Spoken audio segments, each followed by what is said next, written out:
إن الحمد لله نحمده ونستعينه ونستغفره ونعوذ بالله من شرور أنفسنا وسيئات أعمالنا من يهده الله فلا مضل له ومن يضلله فلا هادي له أشهد أن لا إله إلا الله وحده لا شريك له وأشهد أن محمدا عبده ورسوله ونبيه وخليله صلى الله عليه وعلى آله وصحبه ومن تبعهم بإحسان إلى يوم الدين.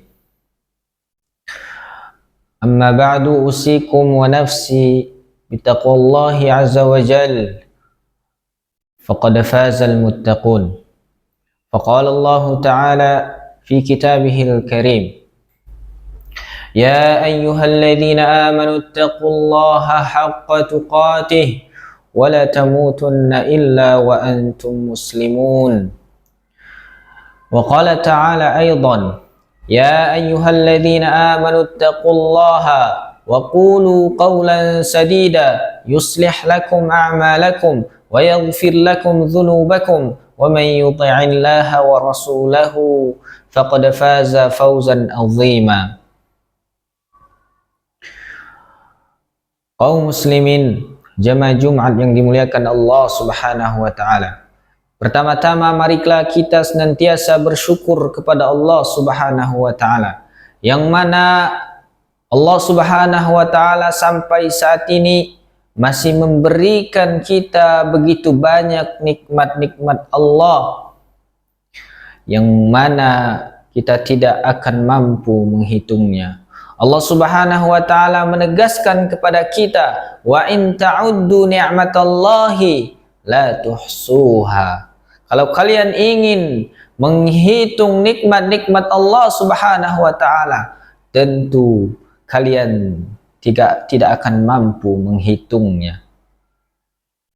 Oleh sebab itu, maka tidak ada kata-kata yang lebih indah yang keluar dari mulut seorang muslim, yang keluar dari mulut seorang mukmin, kecuali ucapan syukur alhamdulillah. Kita senantiasa memuji-muji Allah, berzikir kepada Allah, mengingat-ingat Allah Subhanahu wa taala. Rasulullah sallallahu alaihi wasallam mengajarkan kita sebuah zikir.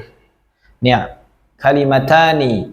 Ada dua kalimat, khafifatani 'alal lisan, ringan di lidah, tsaqilatani fil mizan, berat timbangannya, habibatani ilar rahman, dicintai Allah Subhanahu wa taala.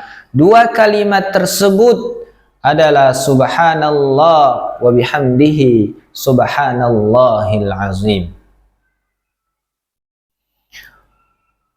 Salawat dan salam semoga senantiasa tercurahkan kepada Nabi kita, Nabi Muhammad sallallahu alaihi wasallam, yang mana telah menjelaskan kepada kita semua apa-apa yang akan membawa umatnya ke surganya Allah Subhanahu wa taala. Semua kebaikan telah Rasulullah sallallahu alaihi wasallam sampaikan kepada kita, dan semua perkara-perkara yang akan menjerumuskan umatnya ke dalam nerakanya Allah Subhanahu wa taala, Rasulullah sallallahu alaihi wasallam telah peringatkan kepada kita. Tidak ada yang kurang, tidak ada yang ditutup-tutupi oleh Rasulullah sallallahu alaihi wasallam.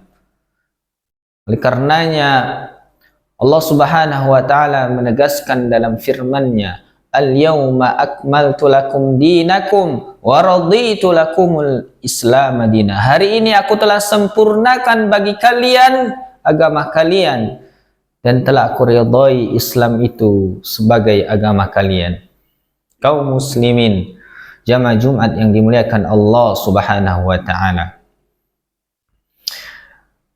Pada kesempatan kali ini khatib juga tidak lupa mengingatkan diri sendiri dan kaum muslimin kita semua agar senantiasa bertakwa, meningkatkan kualitas takwa kita kepada Allah Subhanahu wa taala dengan senantiasa menjalankan semua perintah-perintah Allah Subhanahu wa taala dan menjauhi segala larangan-larangan Allah Subhanahu wa taala.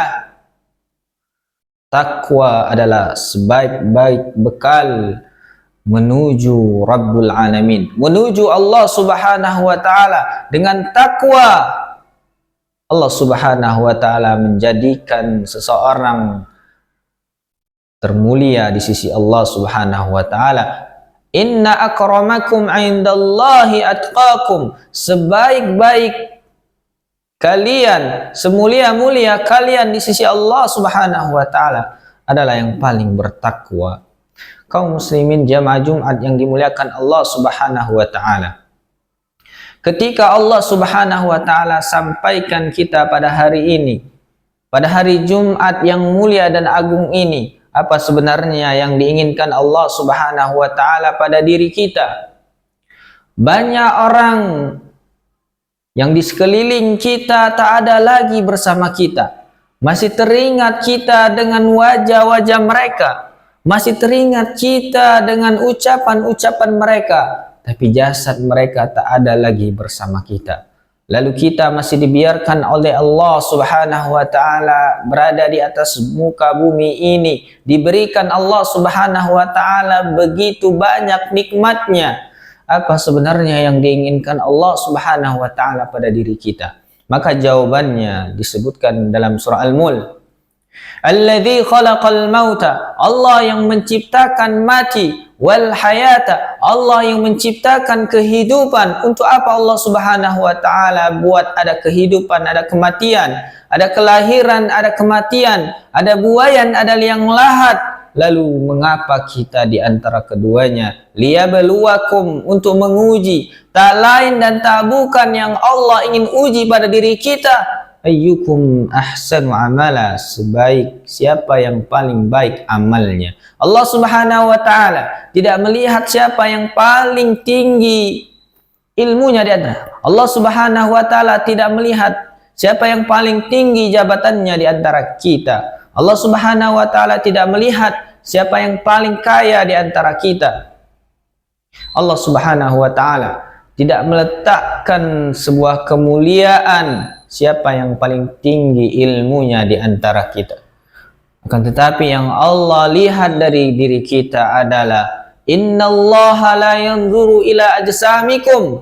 Allah Subhanahu wa taala tidak melihat bentuk tubuh kalian. Wala ila suwarikum, Allah Subhanahu wa taala tidak melihat bentuk rupa kalian.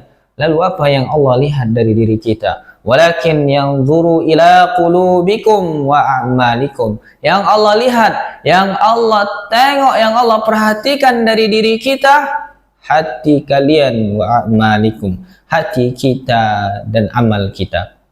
Oleh sebab itu, kalau Allah Subhanahu wa taala sampaikan kita pada saat ini, maka mari kita tunjukkan kepada Allah Subhanahu wa taala, ya Allah, Engkau sampaikan aku pada hari ini, maka inilah bukti amalku. Kita tunjukkan kepada Allah Subhanahu wa taala. Allah Subhanahu wa taala berjanji dalam firman-Nya, "Man 'amila shalihan min dzakarin aw unsa wa huwa mu'min." Barang siapa beramal saleh, baik laki-laki maupun perempuan, dan ia beriman kepada Allah Subhanahu wa taala, Allah berjanji, falanuhyiyannahu hayatan thayyibah. Maka kata Allah, maka kami akan benar-benar akan memberikan ia kehidupan yang baik.